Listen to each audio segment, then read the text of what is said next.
ketika sesuatu itu menjadi suatu produksi massal, pasti ada produk cacat. Apakah kita punya cukup kemampuan dan punya kapasitas untuk mengikuti larinya dunia ini?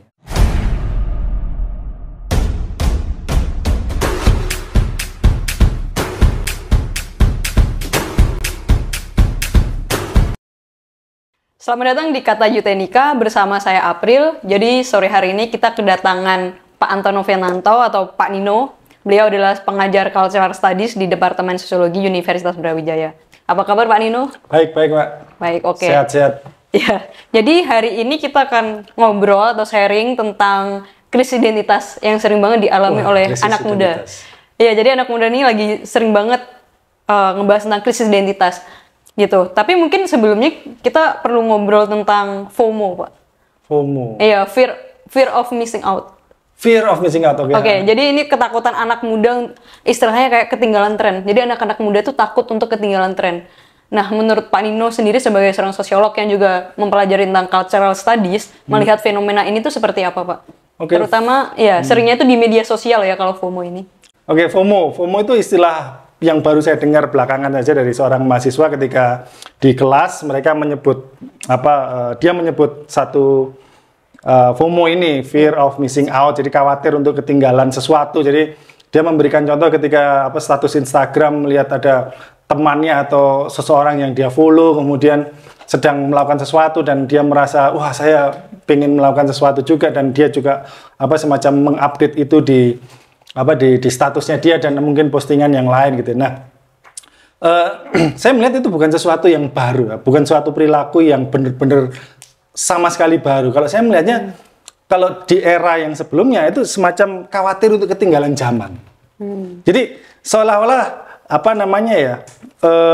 yang saya tangkap adalah ada kekhawatiran bahwa seseorang itu ketinggalan sesuatu, bahwa yang lain itu sudah melaju lebih cepat. Misalnya kayak kekhawatiran kita terhadap bangsa di Eropa atau Amerika, di sana sudah ada temuan kayak gini, di sana ada temuan kayak gitu, dan seolah-olah kita merasa, wah kita kok nggak tahu apa-apa ya, kita kok ketinggalan dan segala macamnya. Nah, hanya saja mungkin ketinggalan zamannya itu sekarang itu diperpendek gitu. Kalau dulu spannya mungkin rentang waktunya itu kayak 5 tahun atau 10 tahun, misalnya mereka sudah bikin komputer, mereka sudah bikin robot, mereka sudah industri 4.0 gitu ya. Wah, kelihatannya sudah sangat jauh. Tapi kalau yang saya tangkap sekarang ketinggalan zamannya itu semakin pendek gitu. Artinya hitungannya bahkan mungkin detik atau jam, detik atau menit gitu. Jadi semakin pendek gitu. Misalnya ada teman kamu sekarang lagi di mana, dia lagi update statusnya semacam apa.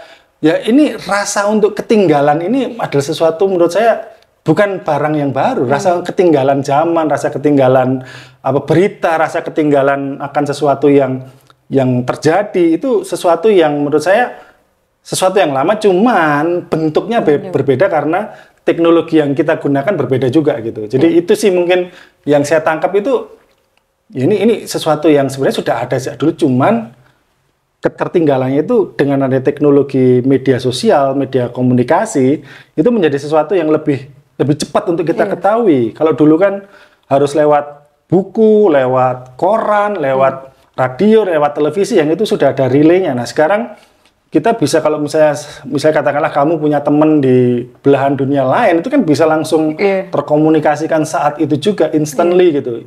Jadi pada saat itu, sehingga ini ada barang baru di sana, ini ada barang baru di sini, dan itu dipercepat gitu. Saya melihatnya itu ada percepatan atau istilahnya itu velositas itu. Jadi dipercepat dengan ada teknologi ini. Jadi ya itu sih yang saya tangkap dari realitas krisis itu, yang saya tangkapnya gitu. Iya. Berarti kalau dari apa yang dijelaskan sama Pak Nino tadi, teknologi itu punya peran yang besar gitu untuk membentuk kefomoan dari anak-anak muda ini. Nah, terus apakah menurut Pak Nino FOMO ini akan menjadi sesuatu yang pada akhirnya itu akan berubah-ubah? Kalau zaman dulu kan karena medianya berubah gitu. Terus ke depannya apakah FOMO ini sebenarnya juga akan tetap ada gitu, tapi mungkin dengan sebuah bentuk yang berbeda karena mungkin teknologi akan berbeda gitu, atau mungkin FOMO ini suatu saat juga akan hilang gitu? ya mungkin FOMO-nya mungkin akan berubah menjadi istilah yang lain. Tetapi bahwa merasa tertinggalnya itu yang mental kita untuk bahwa saya itu merasa tertinggal dari yang lain atau saya merasa ketinggalan sesuatu dari yang lain. Nah, ini mental semacam itu menurut saya akan selalu ada, tapi akan berubah istilah atau berubah bentuk atau berubah isinya juga. Tapi sikap mental bahwa ada pola atau sikap mental bahwa kita itu merasa tertinggal, kita merasa ketinggalan informasi bahwa ada sesuatu yang mereka lebih cepat daripada saya. Nah, ini menurut saya akan tetap ada gitu. Oke. Kalau melihat polanya seperti itu, menurut Pak Nino apa sih yang membuat pola seperti ini tuh terus terjadi gitu dari zaman ke zaman meskipun teknologinya sudah berbeda gitu? Apakah memang sebuah struktur society kita yang pada akhirnya membentuk kita mental orang ini kayak jadi mikir, aku nggak boleh kalah dari ini, atau aku harus secepat orang lain juga, atau memang ya itu pure dari individu saja gitu, tidak ada sesuatu yang lebih makro yang membentuk orang itu untuk FOMO gitu?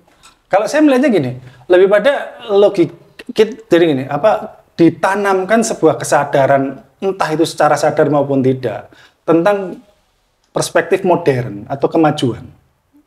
Jadi bahwa seseorang itu harus lebih baik suatu saat nanti dibandingkan yang sekarang gitu. Jadi ini kan logika waktu gitu ya. Bahwa masa kini itu lebih baik daripada masa lalu dan masa depan itu harusnya lebih baik dari masa kini. Jadi ada sebuah logika untuk kita maju ke depan dan ini progres itu.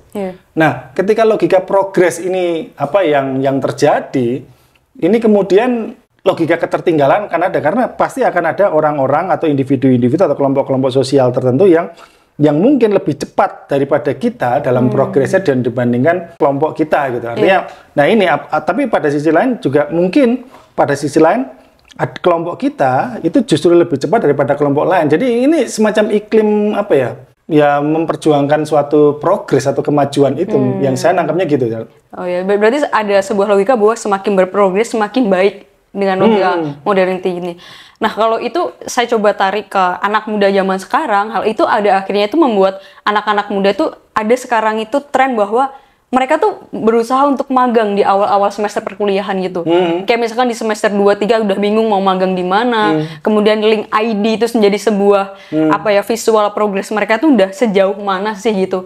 Yang pada akhirnya tuh muncul istilah generasi burnout gitu. Burnout. Iya, mereka menjadi burnout karena mereka ya ada rasa takut ketinggalan, kemudian mereka berusaha untuk menjadi lebih bagus dengan magang di tempat-tempat yang katakanlah seperti top 3 atau di katakanlah PT-PT tertentu gitu. Jadi apakah hal ini juga berkaitan menurut Pak Nino? Jadi gini, ada satu sosiolog dari Inggris namanya Anthony Giddens, saya sebut nama itu. Anthony Giddens mengatakan bahwa kita itu hidup di dalam dunia yang berlari. Jadi dunia ini tidak statis, dunia itu berlari. Dan persoalannya adalah apakah kita punya cukup kemampuan dan punya kapasitas untuk mengikuti larinya dunia ini atau istilahnya gitu kan runaway world. Jadi dunia yang berlari gitu. Nah, kekhawatiran semacam itu pada satu sisi itu baik. Seorang itu harus khawatir tentang apa yang dihadapi ke depan gitu ya. Tapi pada sisi lain, kalau kekhawatiran ini tidak diimbangi oleh penguatan kapasitas, penguatan keterampilan, dan manajemen diri untuk melakukan latihan-latihan untuk menguat kapasitas itu, nah ini persoalan. Burnout itu muncul ketika seseorang, menurut saya ya, itu tidak bisa mengelola dirinya secara lebih lebih strategis. Jadi dia tidak tahu bagaimana cara mengatur. Kalau semacam ini, kapasitas saya semacam ini ya cukupnya segini saja. Jadi jangankan, misalnya saya sering mengatakan itu adalah kalau mahasiswa semester 1 datang ya jangan diminta untuk sanggup melakukan analisis data atau interpretasi data. Semua ada tahapannya yang tidak bisa kita lompati begitu saja. Sehingga kalau misalnya mereka ingin menyasar pada top tier dan segala macamnya, perusahaan-perusahaan yang elit, ya silahkan. Tapi kadang-kadang kita perlu realistis dalam mengukur kapasitas kita seperti apa. Karena kalau ekspektasinya terlalu tinggi, harapannya terlalu gede gitu ya, ini kan kalau tidak tercapai kan semakin frustasi. Sehingga memunculkan burnout semacam itu. Jadi bukan burnout, jadi seolah-olah burnout gitu. Seolah-olah kita nggak punya waktu untuk meluangkan hal-hal yang sifatnya privat gitu. Jadi kita nggak punya waktu untuk refreshing, rekreasi, semua itu kita curahkan untuk mengejar impian kita yang mungkin pada satu sisi itu di luar kapasitas kita, di luar kemampuan kita. Jadi yang paling enak mungkin ya perlu melihat, oh kalau saya mampunya segini ya capaian segini itu sudah cukup gitu. Kalau semacam ini capaian sehingga tidak terlalu burn out semacam itu. Oke, berarti butuh sebuah skills atau mindset untuk mengenali dirinya sendiri gitu. Nah, kan untuk seperti yang Pak Dino bilang itu butuh dilatih gitu. Kira-kira apakah kondisi masyarakat kita, entah kalau Pak Dino melihat dari pola keluarga atau mungkin instansi pendidikan yang kita lihat mungkin salah satu lembaga yang punya peran besar gitu ya untuk membentuk mindset anak-anak muda ini sudah mewadahi hal itu untuk anak-anak muda ini ya bisa mengenal dirinya sendiri sehingga dia punya fundamental gitu. Nah, ini persoalan gede di negara kita ya, apalagi dengan sistem pendidikan kita yang semakin masuk ke dalam rezim yang sifatnya administratif gitu. Sehingga pendidikan itu diselenggarakan untuk memenuhi persyaratan-persyaratan administratif dibandingkan untuk memenuhi katakanlah kebutuhan dari individu yang berada di institusi pendidikan membangun nilai dasar untuk dia menghadapi realitas. Jadi pemenuhannya adalah pemenuhan nilai-nilai kelembagaan, nilai-nilai administrasi dari negara dibandingkan memenuhi kebutuhan dari individu. Nah, ini dicurahkan ke sana. Jadi guru katakanlah itu sekarang lebih sibuk untuk membuat laporan-laporan administrasi dan ketika kurikulum berubah ya mereka harus menyesuaikan dengan itu sehingga kemudian pembelajaran di ruang-ruang kelas itu yang kemudian dikorbankan gitu.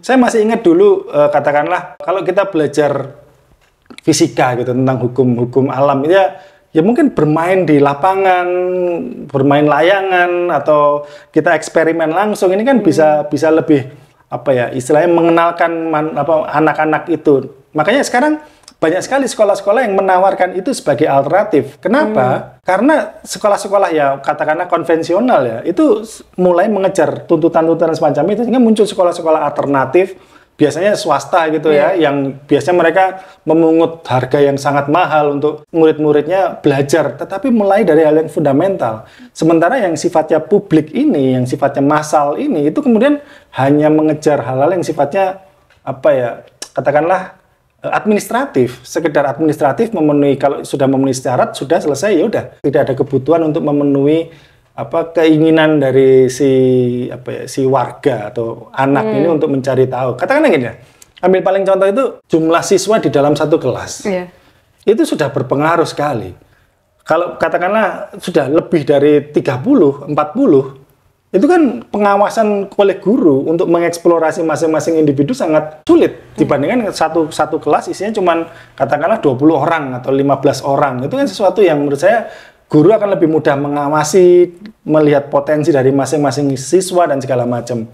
Tetapi ya itu tuntutan pasar lagi-lagi ya, semakin sekolah itu dilihat sebagai sekolah yang baik, mengenalkan nilai-nilai dasar, permintaannya tinggi sehingga dia harus memenuhi permintaan itu ya. Ini konsekuensi dari hukum pasar itu. Tapi saya melihatnya lebih pada memenuhi administratif ini. Sekolahnya menjadi sangat birokratis sekarang.